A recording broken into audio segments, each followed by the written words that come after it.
دەوڵەمەندترین هاوسەری ئەستێرەکانی تۆپی پێ کێن؟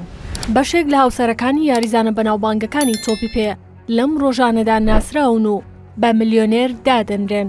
ئەستێرەکانی تۆپی پێ جیهان نەک تەنها لە گۆڕۆپانی تۆپی پێدا کێبڕکێ دەکەن، بەڵکو بۆ سەرکەوتنیش لەسەر ئاستی جیاواز وەک بازرگانی و بازاڕی دارایی و ڕیکلام و چەندین بواری تر لە پێشبڕکێدان.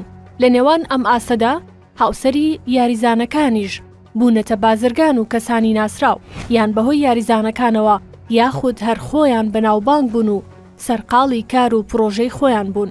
لەم راپۆرتەشدا لیستی 5 دەوڵەمەندترین هاوسەری ئەستێرەکانی تۆپی پێتان بۆ دەخەینە ڕوو کە تایدا ئەنتۆنێلای هاوسەری لیۆنێل مێسی پێش جۆرجینای خۆشەویستی کریستیانۆ ڕۆناڵدۆ کەوتووە. لە پلەی یەکەمی لیستی دەوڵەمەندترین هاوسەری ئەستێرەکانی تۆپی پێدا ڤیکتۆریا بێکام دەبینرێت، هاوسەری دەیڤید بێکام ئەستێرەی پێشووی ئینگلتەرا و مانچستەر یونایتد و ریال مەدرید. سامانەکەی ڤیکتۆریا گەیشتۆتە 55 ملیۆن پاوەند.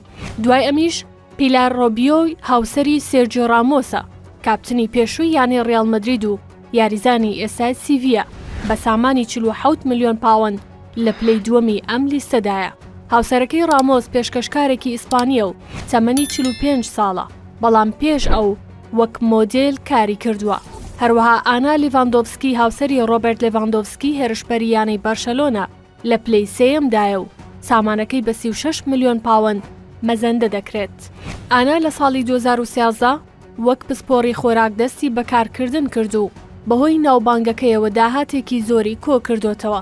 دواتر کاترین گۆتزە هاوسەری ماریۆ گۆتزەی ئەڵمانیا، یاریزانی پێشووی بایرن میشن و ئێستای یانەی ئینتراخت فرانکفۆرت، سامانەکەی ئان کاترین 28 ملیۆن پاوەندە.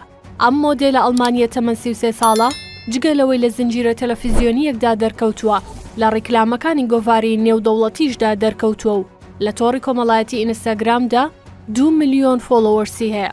لە پلەی پێنجەمیش ئەنتۆنێلا ڕۆکۆزۆ هاوسەری لیۆنێل مێسی ئەستێرەی ئەرژەنتینی دێت کە سەروەتەکەی 16 ملیۆن پاوەندە، بەهۆیەوەی لە باڵێزی سندوقی نەتەوەی گرتووەکان بۆ منداڵان کار دەکات. ئەنتۆنێلا گرێبەستی دارایی لەگەڵ کۆمپانیا نێودەوڵەتیەکان واژۆ کردووە، لەوانەش ئەدیداس، ئالیۆگا و ڕێکی سەرکانی. ئەنتۆنێلا لەم لیستەدا پێش جۆرجینای خۆشەویستی کریستیانۆ ڕۆناڵدۆ کەوتووە کە لە پلەی هەشتەم دێ، چونکە سامانەکەی بە 9 ملیۆن پاوەند دەخەمڵێنرێت.